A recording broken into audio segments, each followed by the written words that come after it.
Hello, everybody. Today is Saturday, March the 23rd, 2013. My name is Michael Wright, and this is the Weekend Elliott Way video. Just before going forward, please do pause the recording and read over the risk disclaimer.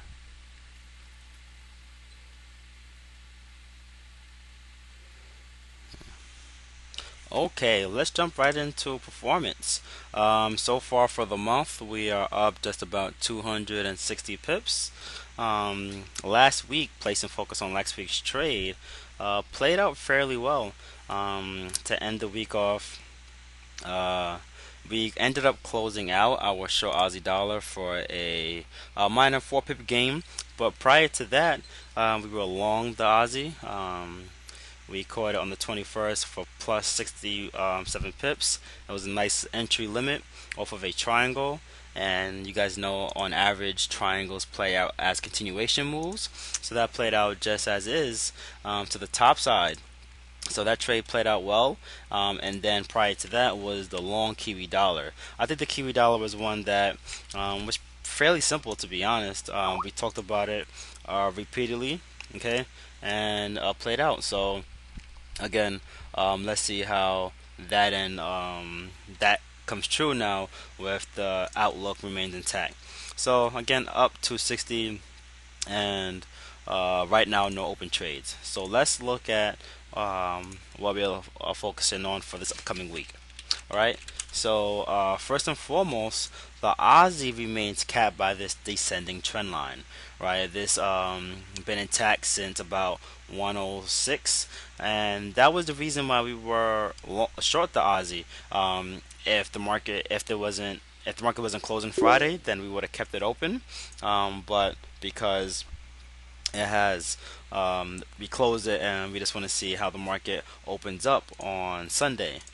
So if it does actually attempt to thrust higher, I still like shorts. We'll then look for the 161 fib, just around 105. All right. In my opinion, the Aussie is short until it's not. The reason why is because of the weekly triangle. Okay. So we see the weekly triangle, and then we have those zones there. Okay. Um, and as long as we remain capped by this top side, then outlook still remains for 99. So moves below parity into that 99 zone. So similar to that 4 hour setup we took, right? So this was the limit. So we caught it off this breakout down here, and obviously it played out well. Um, but similar to we'll look for continuations, just looking lower first and then pushes higher. So keeping eyes on possible short Aussies, we'll call that out as such. And at the same time, Kiwi dollar getting really close to attracting us to for short again. I like to see it in that 84 area. So let me just keep this up here. 84 also represents the 61 A fib.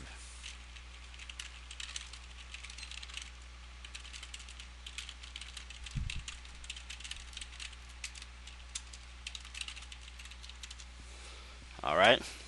So the 61 fib, and then also a daily back test. So we'll be over these two. Our performance, you guys can really see that indeed we do like trading the Aussie and Kiwi. There's no real specific. Well, there is a reason why they tend to trade more.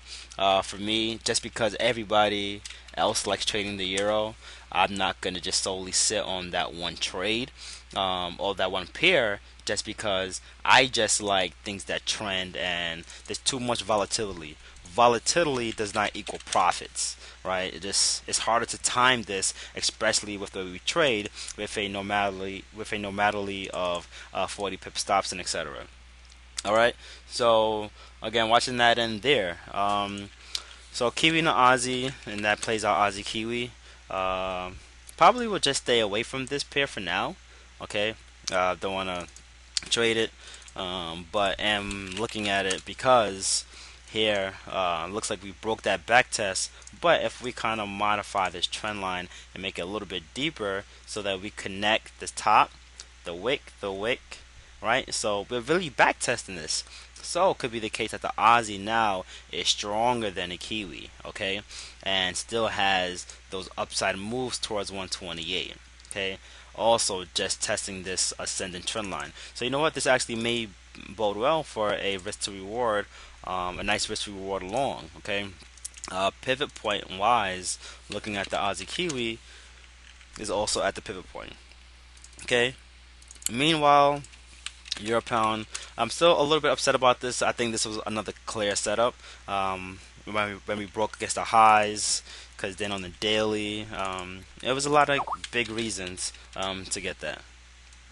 Okay, so clear setup.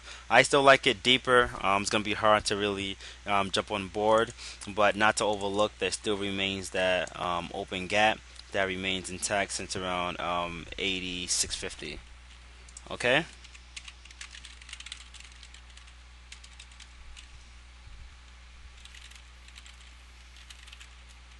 Um, Now, meanwhile, we could also place some focus on the yens. Well, the yens, I say with because it's too choppy, way too choppy. To be honest, don't have a real biases to the downside. It is going to be really difficult, and in my opinion, there's other pairs to trade. So I'd rather just stay away from it, like the dollar CAD coming against support. But if you look at crude oil, which I think is clearer than a dollar CAD, and watching for some breakouts back to the downside. Okay.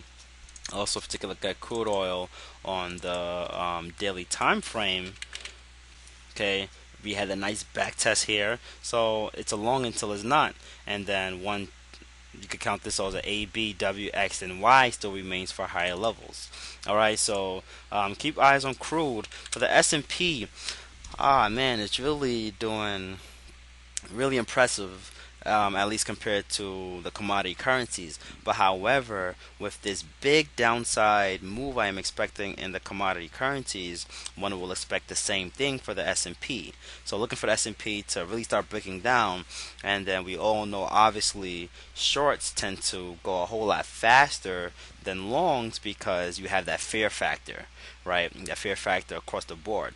Now with the S&P coming at that 161.8 fib, just around 1560, watch for a sharp reversal. Only a daily close or a daily and weekly close above 1570 will negate this outlook and expose much higher levels.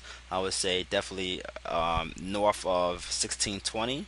But until then, we still have that big downside gap, which is around 1420 as well. All right, 1420. So watching for downside ratchet. But again, this is what we're expecting for the Aussie and Kiwi. We are speaking specifically for the Kiwi somewhere near towards the 70 area. All right, so 1,000 pips lower than where we are right now.